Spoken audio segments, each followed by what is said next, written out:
இத பாருங்க, உன்ன மாதிரி எல்லாம் நீங்க புடிவாதம் பிடிக்க கூடாது. நம்ம 2 பேரும் சேர்ந்து வேலைக்கு போனாதான் வீடு வாசல் எல்லாம் வாங்கி 4 பேருக்கு முன்னாடி கௌரவமா வாழ முடியுங்க. அப்புறம் நான் உங்களுக்கு மாசம் மாசம் தனியா 1000 ரூபாய் கொடுத்துறேன். அத நீங்க தண்ணிக்கினி வாங்கி சந்தோஷமா இருங்க. ஆனா நான் வேலைக்கு போக கூடாதுன்னு மட்டும் சொல்லக்கூடாது ராசா. ஏண்டி, ஒரு மாசம் வேலைக்கு போன உனக்கே இவ்வளவு கிரிமினல்லாம், வருஷம் பூரா தெருநாய் மாதிரி சுத்திக்கிட்டு இருக்க எனக்கு எவ்வளவு கிரிமினல்.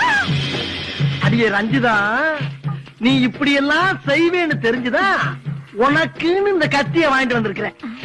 நீ மட்டும் காலையில வேலைக்கு போனேன்னு வச்சுக்க, மவள